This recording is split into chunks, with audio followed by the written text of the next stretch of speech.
الشباب الغير مهيكل، السن ما بين 18 و 22 سنه، بمشاركه هنا 6 ولايات تمثل الجهه الغربيه، واللي غادي تتاهل الفريق الاول المرتبه الاولى سوف يتاهل الى النهائيات التي سوف تكون في الذكرى اول نوفمبر بالجزائر العاصمه.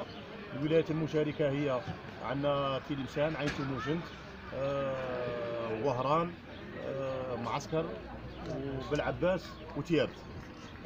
واليوم عندنا بدات اليوم درنا الافتتاح على الساعه 4 والمقابلات انطلقت اليوم، وعندنا ثاني يوم غد، والنهائيات يوم 4 جويلية صباحا، ومساء سوف يكون التكريم من طرف السيد الوالي الولايه في الاحتفالات باحتفالات 5 جويلية التي ستنظم ببلديه ناصر. شكرا.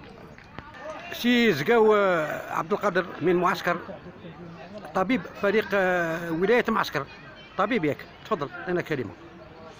بسم الله الرحمن الرحيم، السلام عليكم. هناك لجنه طبيه معينه لكي نقوم بالتغطيه الطبيه لهذه الدوره التي تمثل الكأس الجهويه ما بين الكأس الجهويه ما بين الأحياء.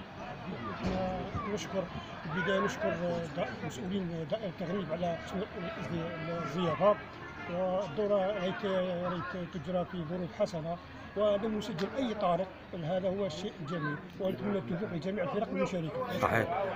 سي كمال، علاه اخترتوا ملعب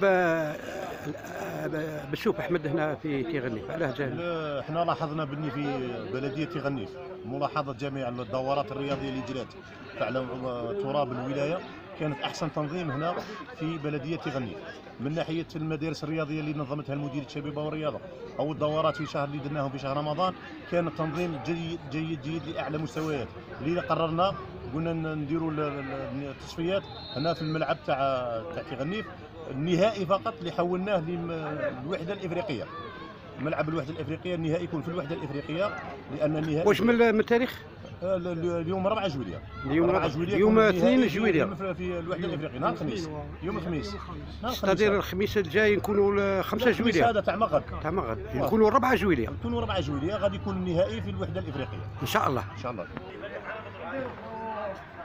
بسم الله الرحمن الرحيم. اليوم تجرى كأس الجمهورية بين الأحياء، والدورة هذه اندارت في تيغنيف من تنظيم مديرية الشباب والرياضة. الدورة هذه متكونة من 6 فرق: معسكر، تلمسان، تموشنت، وهران، تيارت، وسيدي بالعباس. تشمل هذه الدورة عندها 2 تاع المجموعات، مجموعة ألف ومجموعة ب. المجموعة الألف متكونة من